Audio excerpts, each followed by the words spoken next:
Why you copy my style, man? Yeah. Okay. Yo. We're in the building. Okay. Hey. That's better than messing around. That's better than style. You know that?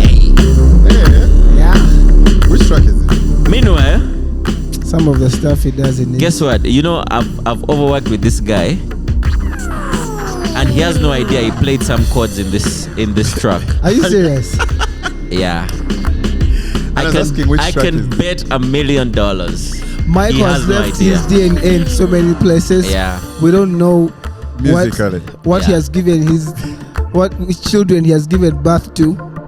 So Myko, this is a very old beat. Remember when we were trying to do something for Lillian Babazi, and we were messing around, just doing, Different things. Yeah. So This is one of them.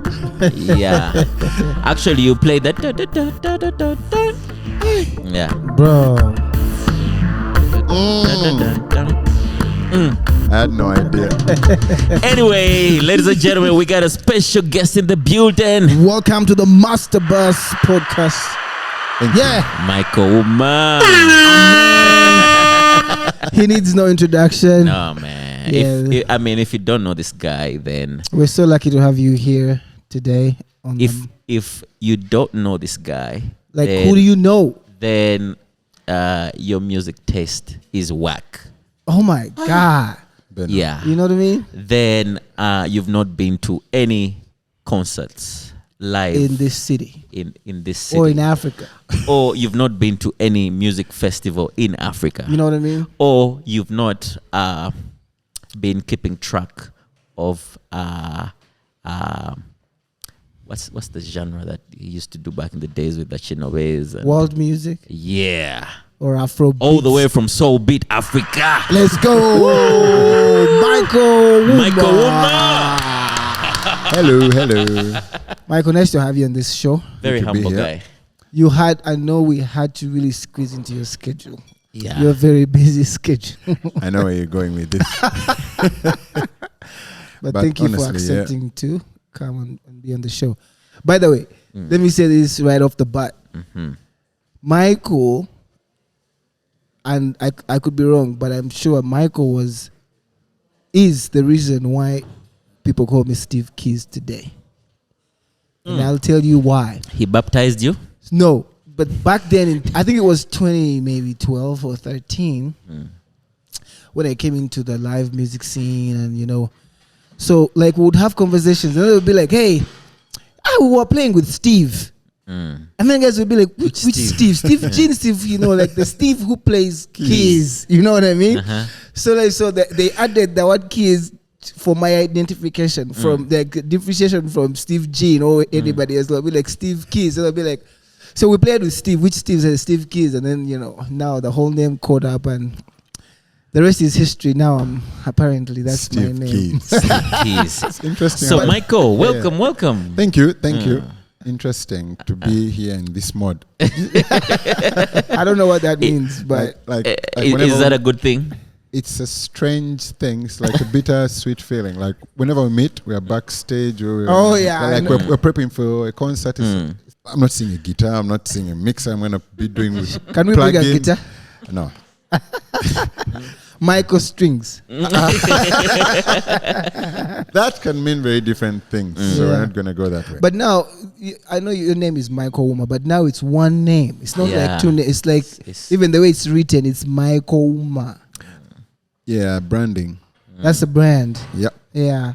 Which he has done over time. So Over it's time. it's not just Myko. You have to put in the hours. Yeah. I like this. 10,000 hours.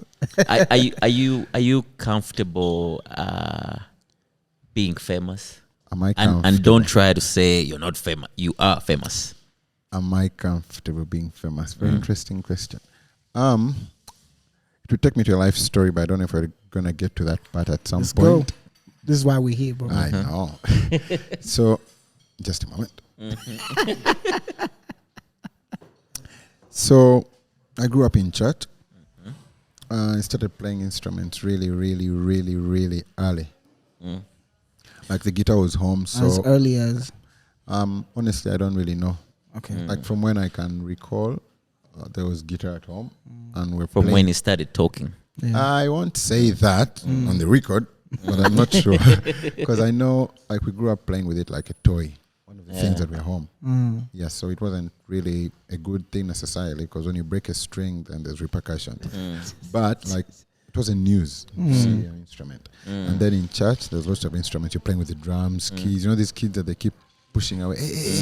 Like as if you're not a person, but anyway, you're kids, so you're not supposed to be playing at that point. But like instruments were there, so then I started playing in the main choir at about I think P5 or Playing guitar? no, I was playing drums. Drums. Yeah, with a friend of mine called Ambrose, with whom we were in Soul Beat. We'll get to that point. Yeah. So I played drums, but I had the very wrong technique. Like I was pounding the kick literally with the whole foot. The whole leg, actually. Yes. Just So lifting it I up could last half a song. So you're only supposed to use your The toes.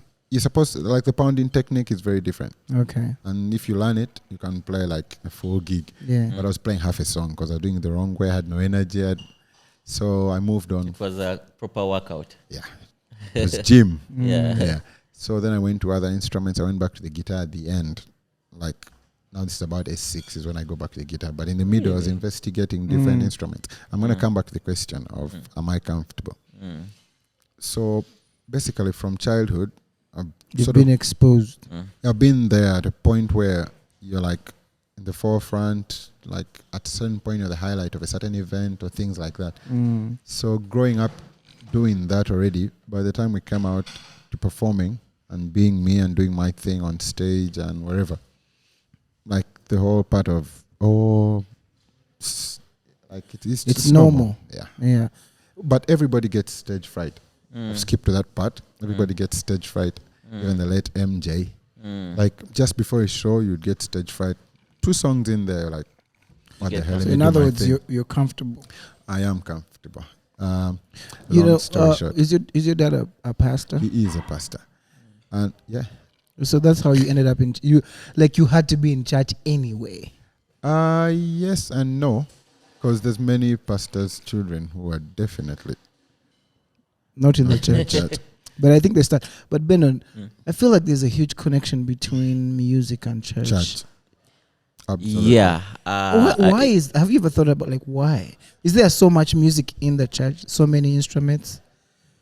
It's like a concert every weekend. I mean, it's service, don't get me wrong, but it's like a concert. A mini concert. Yeah, every then we have a praise rally sometime. Then you have a concert. I think that's why.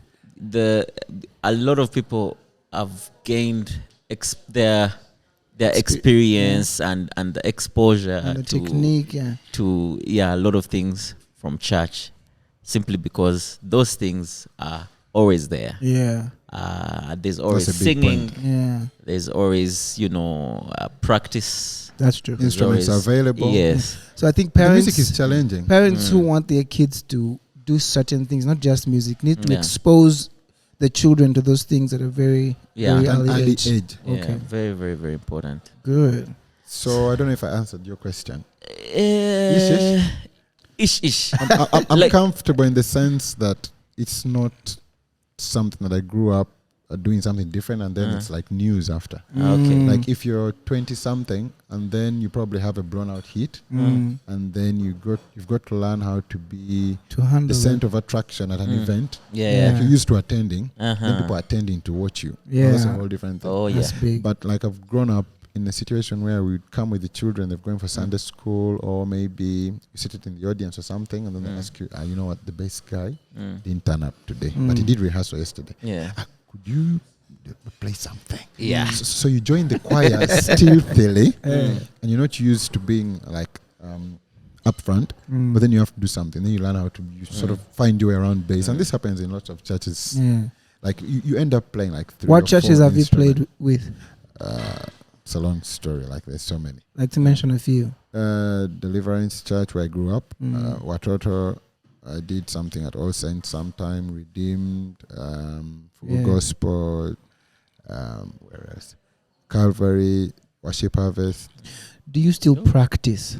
Do I still practice? after playing for all these years? Yeah. When I stop practicing, I'll definitely be out of the industry. Okay. Wow, that's powerful. Yeah. Coming from a maestro. And what instruments do you play? This is another long story. So, I'll take you back to another life story. So, I start with the guitar. It's at home. And it's like a given. The way you have toy cars and stuff. Like, it's not news. It's there. So, I grew up knowing probably everybody in every home. Or it's something normal. People see this every day. And then, I go to church. And we find different instruments. Play the drums, learn keys. I was trying to learn the trumpet as well. And then I went to Makerere College School. So I find traditional instruments. Then dingidi, the akogo, xylophone, then dere, then tongoli, the traditional drum, the dungu, all of them. So each time I wanted a challenge. Because I felt like you've learned this one. The advantage is that what I learned first was music, because it's very different learning instruments. Learning an instrument and learning music are very different things. The two are related, but it's very different.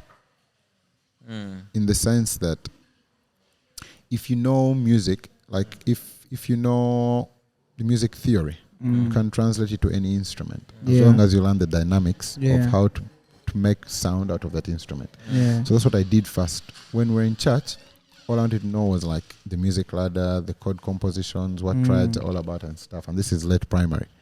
So when I go to secondary school, whenever you get an instrument, I'm just looking for how you get To music out of reproduce that. Yeah, what I did on the keys, how do I bring it to the madinda? Yeah. What I did on the guitar, how do I take it to the adungu? And that brings up an interesting conversation. Yeah. You think? Did you ever play the keyboard? Played with, yes. Yeah. So I know this podcast is not about me, but I learned the keyboard. I found it easier to play other instruments because I would just get those chords off the keyboard and just find a way of getting them on the other instruments. Yes. And it became very easy for me to get music out of other instruments. I need to ask you guys a question.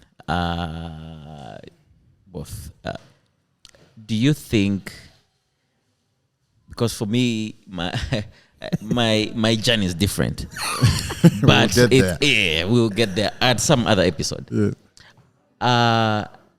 Do you think that it's advantageous to first learn theory, then you get to the practical, or vice versa? Let him go first. To me, I feel like the practical part, starting with the practical is good. Theory, for me, I feel like it's just an enhancement to know what you're doing. But to be musical, you don't need to know theory. Yeah, I think it's like hearing the sounds is something that is inborn. Like you hear sounds first before you know what they are. Then the theory tells you, no, what you're hearing is A, B, this. C, D. But I know a lot of people who play, they say piano. They have never read theory.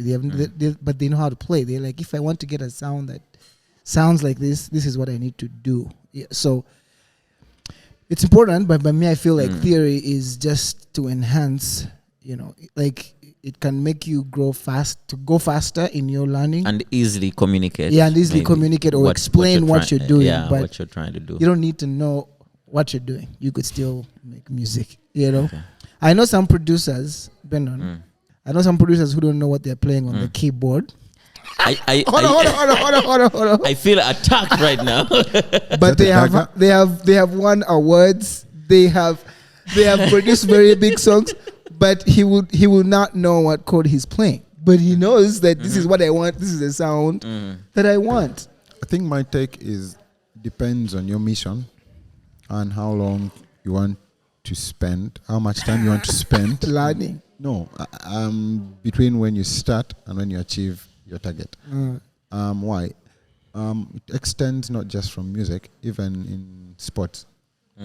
Because musically speaking, if I only know how to play the guitar as a guitar, or the keyboard as a keyboard without understanding what I'm doing, it's very difficult for me to learn another instrument because now I'm learning that instrument and the musicality within it I don't really understand. You get? Yeah. Now what happens is if you do the two parallel, if you're learning the theory and the practical same time, it makes it easier because with the theory, you're encompassing the entire music spectrum, regardless of instrument. It takes me back to what I was saying at first. That helped me, the theory helped me investigate how I could. Where did you learn the theory from? It was by and by at first. And then we had music in the primary school. But many people were not really concentrating. It was like one of those subjects. You know, when we went to secondary school, music was taught. I As a did music subject. from S1 till S6. Wow. Yeah, so that theory. So you actually studied. Yeah. yeah, music, bro. that's what I'm saying. When you want to get. to So the you're in target your of- profession, like what you studied. Some of us wanted to be other things, but now we're in music. Man. We're also going to get to that What point. did you do at the university? I did a B-stat. Statistics. You like math? Yeah. Yeah. So let me go question by question. How many instruments do I play? Honestly, I don't know the number because I've not quantified them, but they're over like 15 or something. This guy is a How show many? off. How many do I play well? Perhaps like 3 or 4. Yeah. Really? Yeah. I've seen you play keys, How many do I play well? Play guitar, well. akogo, thumb piano. That's the Hey, akogo. that's the akogo. Being the- the Fiddle, tube fiddle. That's bass. okay. Yeah. At least you could Okay, I can play like 5 well. Yeah. And then I play another like 17.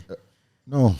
I remember that gig we I did. mean, there's a shaker. I remember Where that play the gig- phone. Triangle. No, I remember that gig we did, and then the bassist didn't show up, and then he played bass on your On the guitar. guitar. That was so good. Oh, and then after we played, the clients were like, "You guys play very well." Yeah. Did I tell you the story where I played the phone? A phone? Yeah. What, like You- how? So this was the man. life You is played the interesting. phone. Yeah. So I was the trumpet player for that gig, Okay. and then there was no trumpet in that song. You know the songs like towards the end of the gig where they're like giving a big up to everybody. Yeah, so and so on this, but there was actually no trumpet in this particular song. So I'd been doing, you know, the composer thing in the Nokias that we had back in the day. Yeah. Yeah. So I was in my composer page, and they were in C. Yeah. So C is very easy. You just play it and like take it out. And I was like just playing around with it. I don't know who was next to me. It's like, man, that sounds musical. So I'm listening to what I'm trying to play around with, and it's in context to the song, it's applicable. Yeah. So when I was called to do a solo, they saw me coming with a phone. Like, so I put the phone to the microphone, and I'm playing a melody, like a solo in C. So I keep going, like I'd rather play the trumpet off the phone. So I should add the phone. Bro. But anyway, these are part of the things we But do it in is, gig. you know, for those who don't know, Nokia 3310 was the phone. At the time. Man. At some point, that phone was. So question 2, before you guys take me on a roller coaster. Theory and practical, just to close that. I think the two are necessary if your intention is to go professional. Because when you have theory added to the practical, 1, you go faster. 2, you know what you're doing. But 3, it's very great for communication internationally. Yeah. Because if you have, like, the time we're doing a tour in 2008. Who I is think. we? So the 3 of us, Chinobe, it was Chinobe, myself, and another guy called Intambi Abe. What happened, we were in Marcos before, and we had met some guys that were from Belgium. So they liked the way we were doing our traditional music, and I was playing guitar. So I was playing guitar, Chinobe was playing kogo and many other traditional instruments, and the guy was playing drums. So it was a weird trio of sorts. So what happened, there's an organization called Ethno. They bring musicians from different parts of the world. So in 2008, we had to go for a tour. We're still young guys. We went for a tour, and we're supposed to represent Uganda, but also there's a song that you do, or 2 songs that you do at the end of that week, and perform at a festival.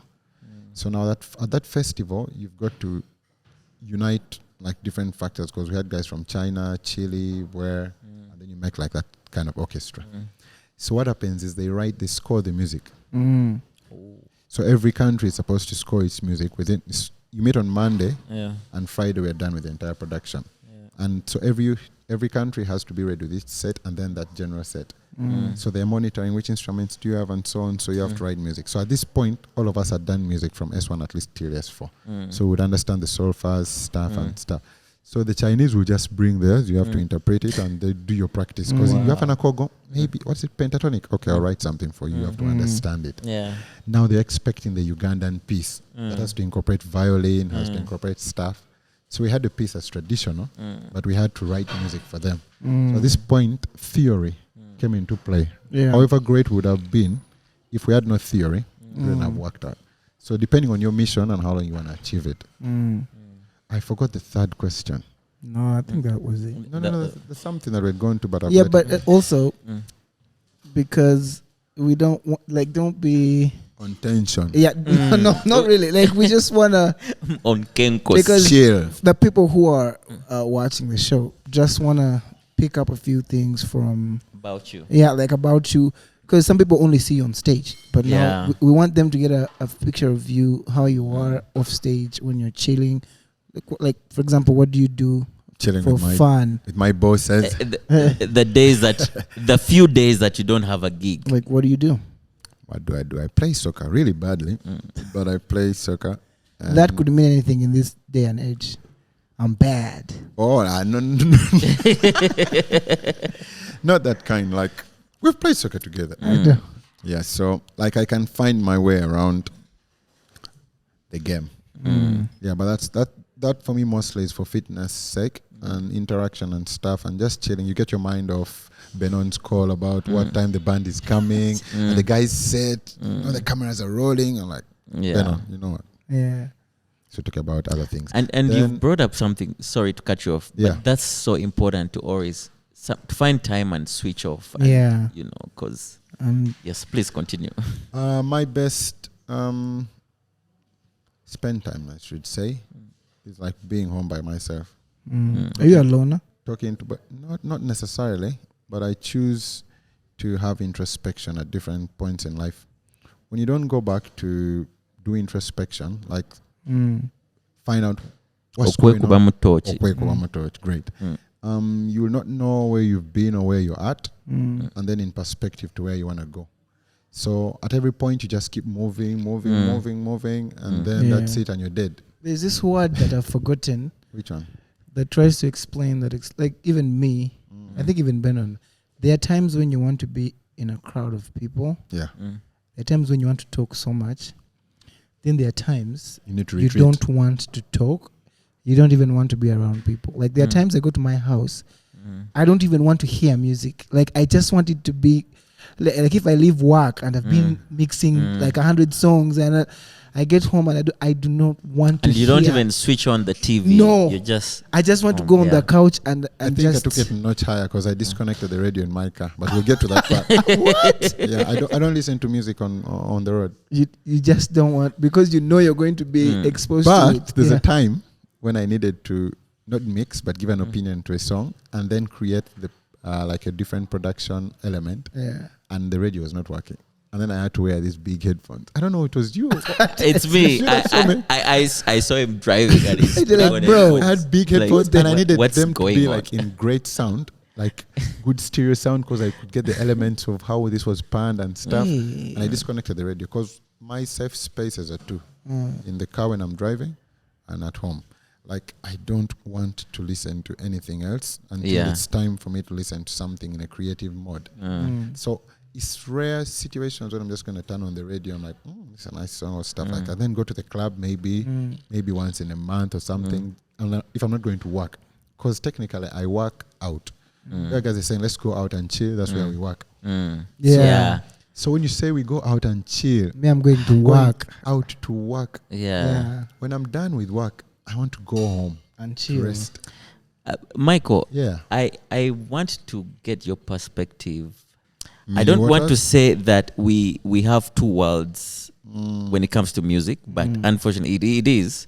Though it's not as intense as it used to be. Because back in the days, there was a really, really fine line. The guys that do mainstream and the gig, the band guys, the band guys, live band guys, and actually Myko played a big role in and bringing those two together, bridging the gap, because there's a time the band guys really sounded very condescending to the mainstream guys. You guys only play 3 chords. You can't sing for 3 hours. That kind of thing. Yeah. What do you think the status quo of the music and how are these two worlds doing? Okay. Independently and also, Okay. For starters, I would say we've come a long journey in the quest to bridge the gap. That's one. Whereby you can have a mainstream artist work well with gig men that you'd say at the peak of their career as well, the country, and blend together to do a great production, just like we did at Cover Sessions, something like that.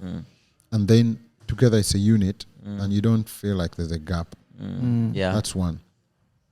Two, that's not ubiquitous all over the whole industry. It's certain kind of key elements in it that have like been able to cross over. There's lots of people else who feel like nah, you're doing your thing. On both sides.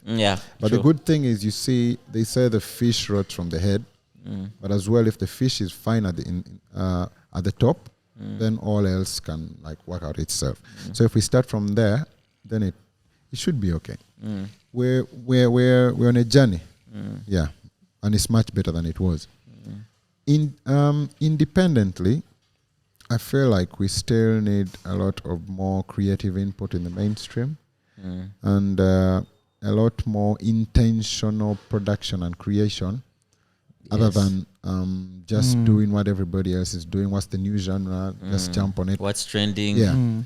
That works well for business, but if you have no element of identity within that new trending sound, then when that trend is done, you'll be done with it and you don't even remember what that you visited us. You get what will have echo.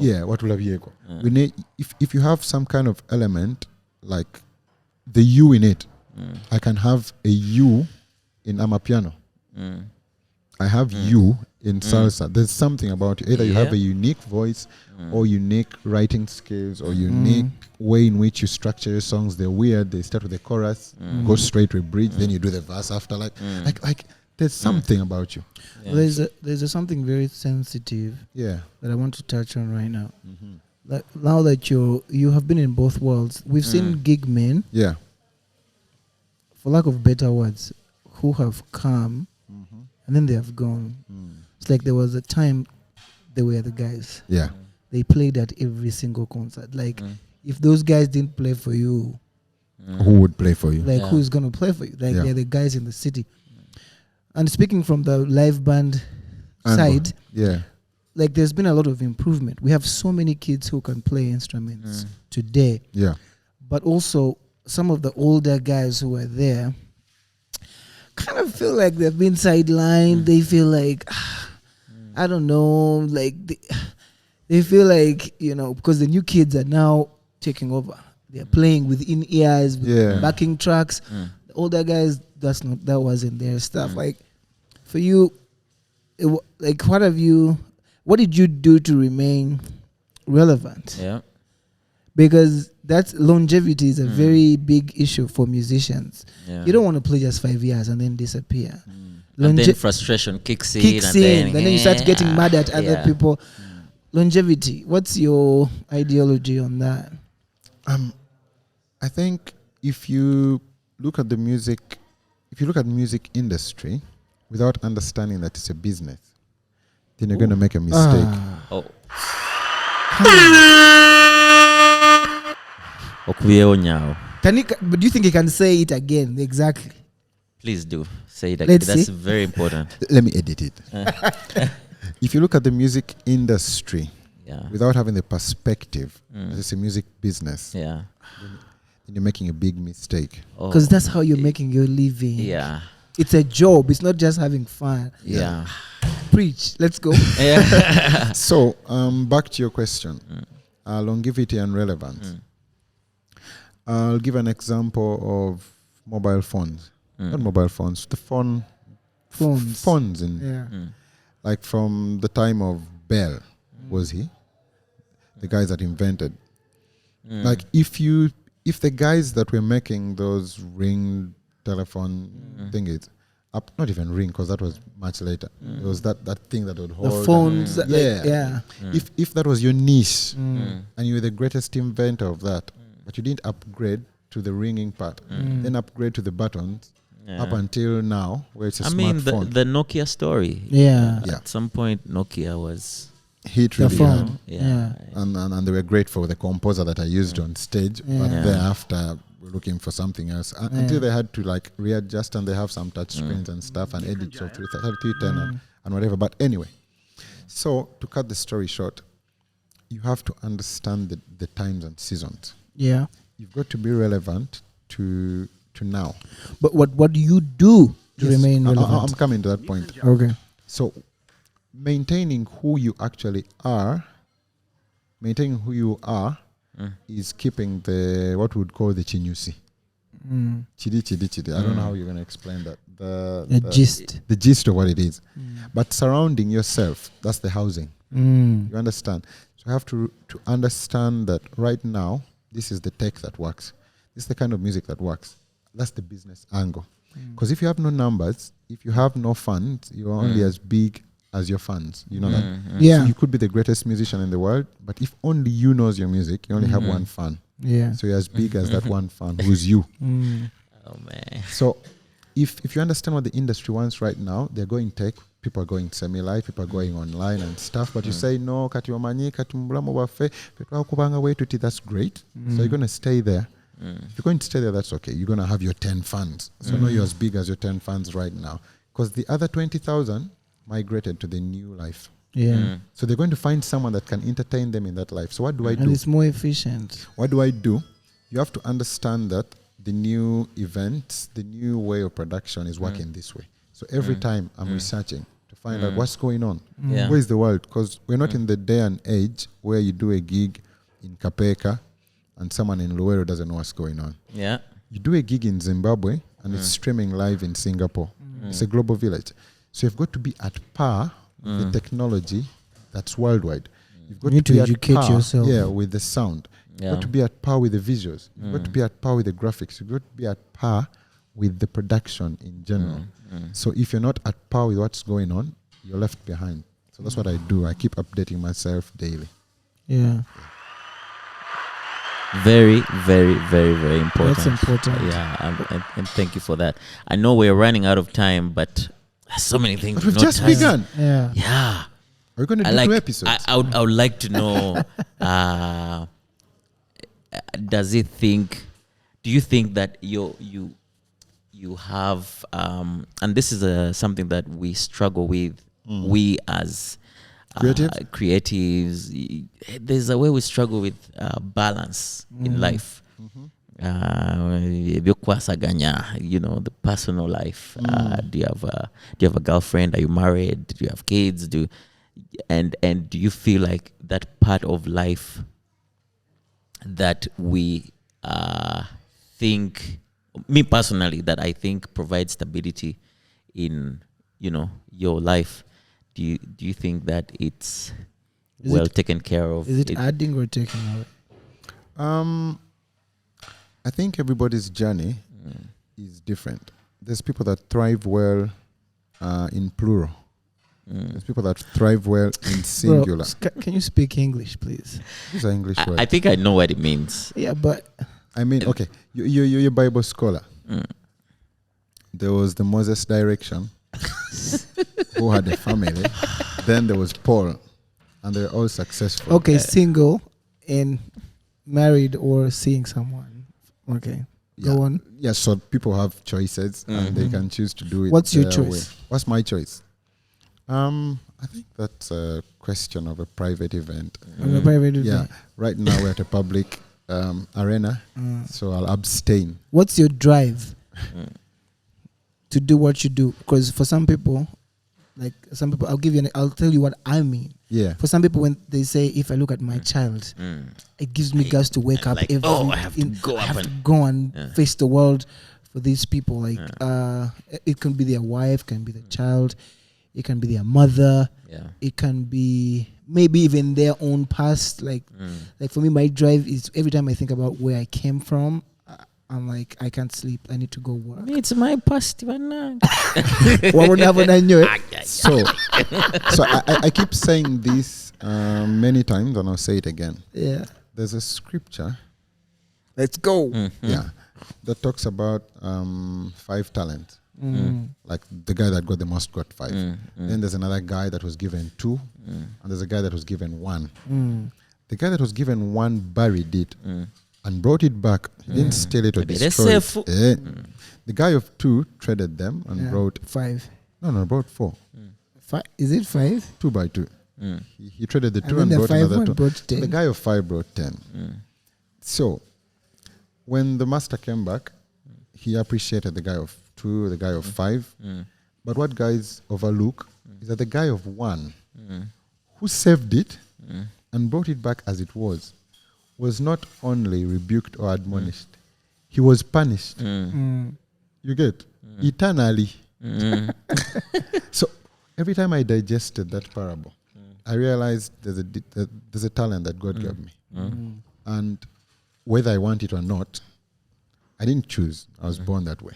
You're born with a talent. You can either make yourself skillful based on the talent or not, but the talent is inborn anyway. So I realized if I do nothing about it, there's going to be repercussions at the end. Wow. You get? Wow. Yeah. So that was my first drive. So your drive is fear for being eternally punished. So that was my first drive. Can you imagine? Like I was enjoying what I was doing, but I was like, I can't sit on this talent. Yeah. Because everything else I've done is just skill improvement. I studied something else, accounts and statistics. Okay. But you can do that. And your second drive, you are saying? Second drive is passion. Because I like to get paid to have fun. And what I do is my passion. So you probably contracted me to do about 45 minutes. We get to the 50 minutes mark and the client is like, guys, that's it. And there are all those walkie-talkies and stuff. I'm not going to mention names. And they're saying, guys, you have one song to go. I remember that morning when we played that gig in the cold morning. Oh, boy. And then the guy was, guys, that's it. No, as a creative, there's just one song or two that I had that I want to give the audience so these guys can feel this emotion. And then you have the guy on a walkie-talkie walking behind. You say, that's it. Guys. All the MCs who come and say, first stop. Thank Car you. number you Eddie in the middle of a song. Want to get food pass here. Yeah. Yo, actually, if you're an MC at an event and you're watching, please stop doing that. Thing is Or so bad. when somebody's performing, it's not necessary. We don't want that. So the difference with creatives is that yes, it's our job. But if you enjoy what you're doing, it's beyond an 8 to 5. Yeah. When it clocks the 5 mark, it's not necessarily a click out. Yeah. You feel like I had this extra thing. Yeah. So that's part of my drive. But my primary drive, like the first one, was the whole aspect of I've got this talent. If I sit on it, Then one, there's repercussions, yes. Yeah. But why didn't God give this talent to somebody else? I've got to use it. And also, I believe like for your legacy, it's something that is very, your talent does a lot for your legacy. Someone asked me a question, said, do you know Albert Einstein's kids? No idea. But you know him. Yeah. You know what I mean? Forever. So he left a legacy. And this whole thing is, you need to have kids because they'll be your legacy. Like, it's not really. So is that your take? No. Okay. No, I actually want to have kids at some point. But Yeah. I wanted to ask you one more question. Yeah. Are you spiritual? And if you are, because you've mentioned a few Bible things, how does that affect your musicality, like, and your lifestyle? How does it affect who you are today? Okay, I would say back to the Bible. Like, so you're am Christian? I spiritual? Yes, I'm Christian. Okay. There's another passage that says you bring up a child in the way they should go, Mm. and when they grow up, they won't deviate from it. Yeah. It's true to a large extent. You say as a statistician, we're not allowed to have absolutes. We can't say it's absolutely true. It's contrary to really what faith should say, because we believe faith 100%. Yeah. But I mean, there's people that deviate from what the cause was in the start, how they were brought up. But even when they deviate, at the back of their minds, the conscious somewhere, you know this is wrong. Yeah. But I want to do it anyway. Yeah. But at least the fact that as a parent or someone bringing them up, you threw that seed there, which you call it, it's fine, but what you money. So how does that help me? There's certain things that, for me, I feel like see where you're going. Extremely uncultured, like omuntu omugonju futabikola. Like temuli mubuntu, you don't do this.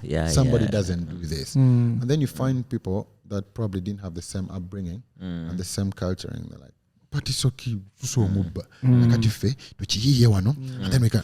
I'm like, no, that's not what we do. Yes, tetuja moyiya tuyiye, tetuja kuyiya badi. You get. So our industry, our industry is very evil. And then there's many evil things in there, but you don't necessarily have to be a part of everything. You need to know what you're supposed to do your thing, and then that's it. Oof.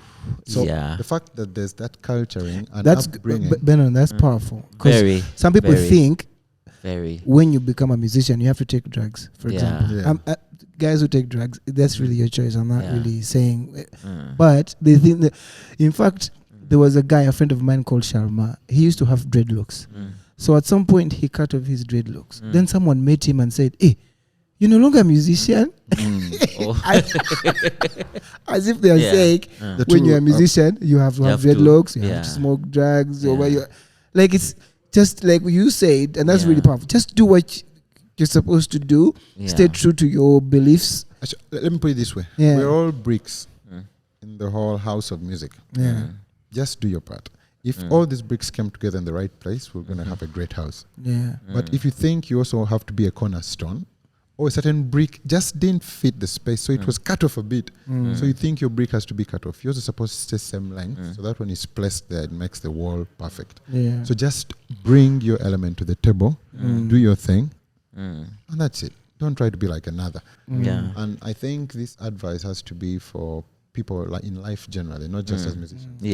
If you don't culture somebody at the tender age, they're going to get to a certain point in life and there's no set values. Anything can go. Whatever you throw to them can go. That's very bad. Why waliwechigena maso wali kugundi But if you have roots somewhere, you know that there's things that we can do. There's some things that I just can't do. And if I chose to do them, you know that you're going the wrong path, and you later on, no, I went the wrong way. Yes. Do you? What's your? This is a bit. Now I'm going to become very personal with you. What's next for you? I know people have seen you for a very long time. They want you to do. Many people say you need to put out an album as Myko Ouma. You need to. They want to know. They want to get into your mind to know what. Some of us watched Myko Ouma season 1 and Myko Ouma season 2. I performed at season 2. Me too. I performed at season 2. It was a great night. At Kati. Right. No. Season 1, you performed at season 1. Which was at Serena. Oh, okay. Season 2 was the one at Kati. Okay. What's next for me? I wouldn't have wanted to give it away. But I could just say I'm going into the academia. The reason why we do this is to inspire their kids who and you might not know Kobe Bryant and I believe Kobe got it from Jordan. He said that one of the reasons I play my heart out every night is that there could be a kid sitting in the rows that looks at me and makes their life changing decision from seeing how passionate I am. That's basically just the reason. That's deep. I'm saying I'll continue with stage performances, though sorry to say they're going to trickle down by the day, the month, the year. I'm more into live music production for on-stage events, but I'll go into studio production as well for live music strictly. and then I'm going to go into the academia. Teaching. Yeah. If you have skills and you amass skills, but you don't have the art of imparting knowledge into the next generation, you're a loss. Bro. If you think when you amass all these skills and knowledge and everything, and you think you're great, I'm not going to pass it on so I could be the only bull in the crowd, it may be great for that time, but there's no legacy. And then it's also a waste. Because then if you can't put knowledge next generation, they're going to go from scratch. But if the guy that invented the bulb like was comfortable with himself and then didn't tell them how to do it, and the bulb ended in his era, the next generation would be trying to do the same experiments he did. That he did. Instead of improving. Yeah. I said, Benon, there's a plugin like this. Yeah. What Benon is supposed to do is to improve the plugin. Then somebody else can use that plugin as a preset and then create a different genre of music. Everybody is using that as a microcosm. You get? Yeah. But if we all have to go back and create a plugin, create the plugin, we're going to get to the year 3000 and we're still trying to look for the tube. And at that point, guys should be finding out what kind of sound frequency is going to communicate to the aliens. Yeah. That should be their problem. Yeah. Because we've done all the astrophysics. But if at that point they're still studying gravity, because Newton was very selfish with his ideas and stuff, it doesn't work. So anyway, long story short, I'm going to the academia so we can have people in our generation that have had music. We've had music in a very different way. Yeah. There's the jazz element, there's the live band element, there's the traditional, there's mainstream and everything. This is in our generation and it's not been there before this way. If our generation phases out and then guys in the next generation start investigating this again, yet we did it already, it's a waste. It's not fair. Yeah. Man, that's I'm happy that you are willing to pass that on, and I know you've already done too much. Like, you might not know, but you've impacted a lot of us. Like me personally, I met you at the point when I needed somebody like you in my life, and also in my production world.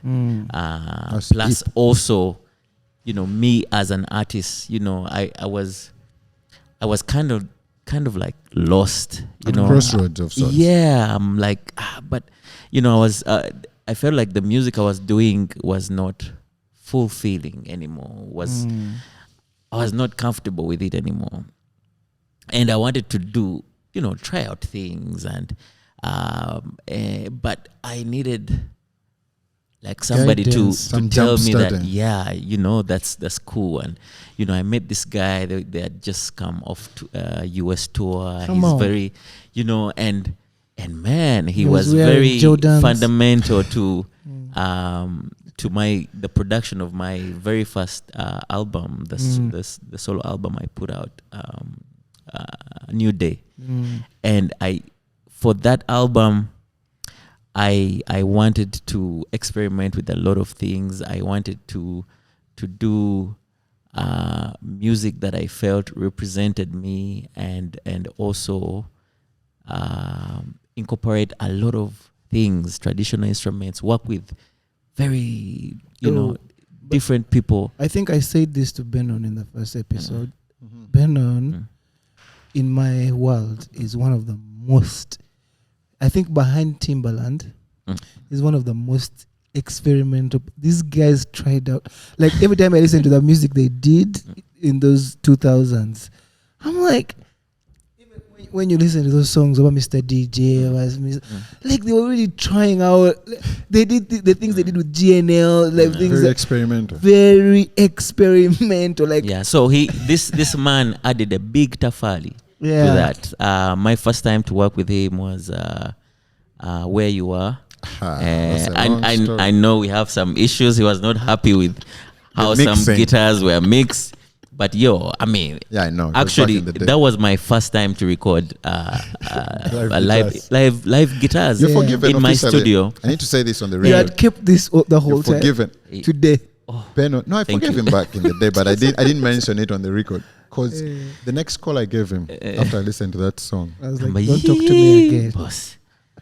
Man, every time I listen to the song, I'd have to explain to myself and everybody say, That's do not you hear you. those guitars in the background? That one's behind there. Those sweet, which ones? Those good things which sound like that. Those bad ones. Myko, Yeah. do you have routine Do I have routine? for work? Yeah. When you're preparing for a concert, are there things you do every time you're... No? No, I'm unfortunately free flow. Why? Okay, there's two things. I'll get to the second one after the first one. I like to gel into the situation. I don't like to be rigid. Blend. Yeah, I blend actually, sorry. Blend into the situation. I'm not rigid. In certain matters. When it comes to music production and we planned it, when I'm on stage and someone comes with walkie-talkies and headphones and says, you're not going to do 5 songs We need to anymore. find that guy. You're not going to do 5 songs anymore. You guys are going to do 3 songs. You kill him. While I am on stage, now there's a problem. Because I've created a production, which song sings into which and stuff. Because I'm evoking different emotions with the audience for every song. Yeah. You get? You're setting them up for the next Yes. And then if you tell me that before, we have no problem. So I would say on stage, I'm a bit rigid. I remember when we were doing a gig at Serena. Yeah. And then we had kept all our nice songs for the last part. And then the guy came and told us. And he was grateful for the performance. Thank you. You guys did a good job. Myko was... So yeah. I've witnessed a lot of those kind of situations. So I don't have routines before because I just gel in. Okay. And also it's because for me, I prefer to what's the word? Extemporize is the word, but I'm looking for it. It's like Kathy should be here. Extemporize? It's like like when we're on Spontaneity. something like that. When you're on stage and you tell me take a solo. That what you do there. I have that like habit. it's right there. Like it's not a solo In that the I moment. played yesterday, it's in the Yeah. moment. So that's how I like to do it with my music. Even when I'm on stage or off stage. So I'm not going to play the solo that you had yesterday because we're on tour. Yeah. Tomorrow is going to be different. Yeah. Because I'm trying to get a different emotion that I'm feeling at that point, and I have to be honest about it. Yeah. If I regurgitate a solo of yesterday, yesterday's moment was different. Probably we weren't paid yesterday, or today we have not been paid. We didn't eat in time, or the sound is whack, or like there's 2 people in there. Like different situation. So you're feeling different, and you just want to. Yeah. It reminds me of Mose Radio. Yeah. He would. Been a different vibe. Like it would be difficult for him to give you the same take. Yeah. but that's how deep creatives are. Yeah. Because Not you see, give you a same with our industry, there's where the 8 to 5 ends, and there's where passion comes in. Yeah. Because with the 8 to 5 aspect is where I'm going to give you 10 texts exactly as was. Then the other passion aspect is that every time you keep playing the song, there's more.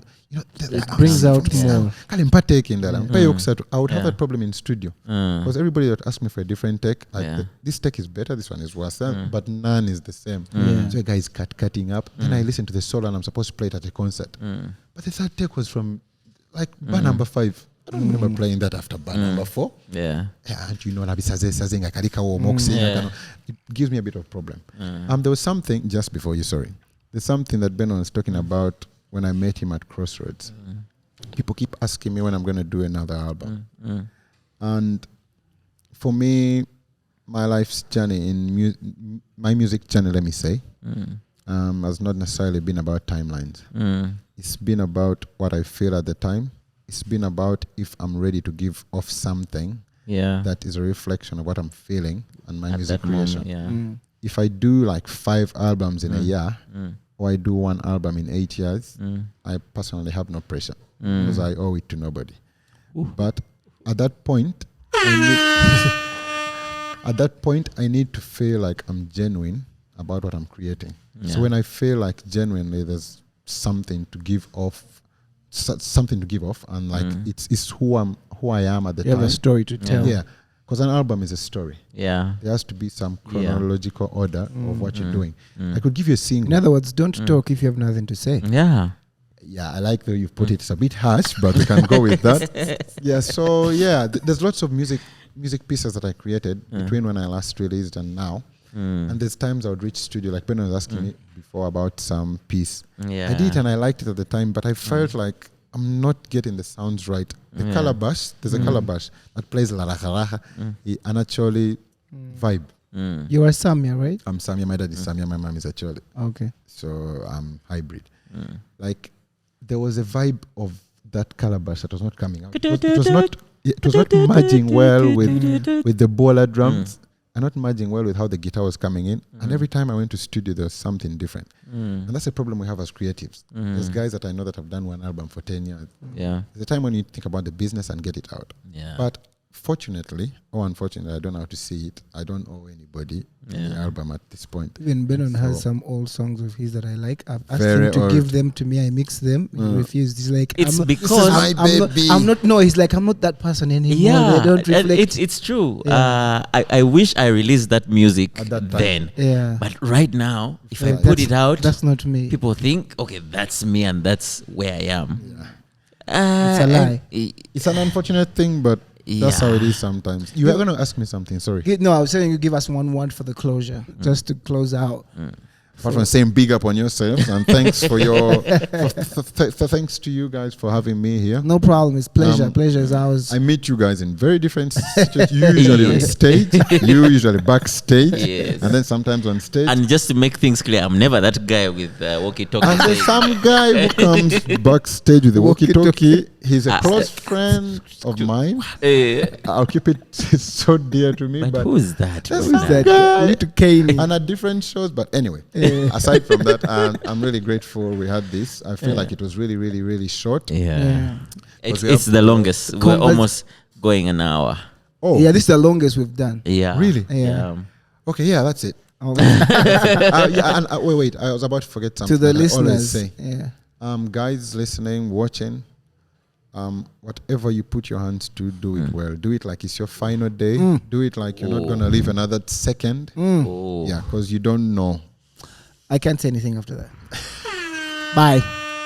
Thank you. It's been nice. Myko, Ouma, ladies and gentlemen. Master Bass. The Master Bass podcast. We're out of here. Everybody. We're out of here, bro. Thank you very much. Thank you.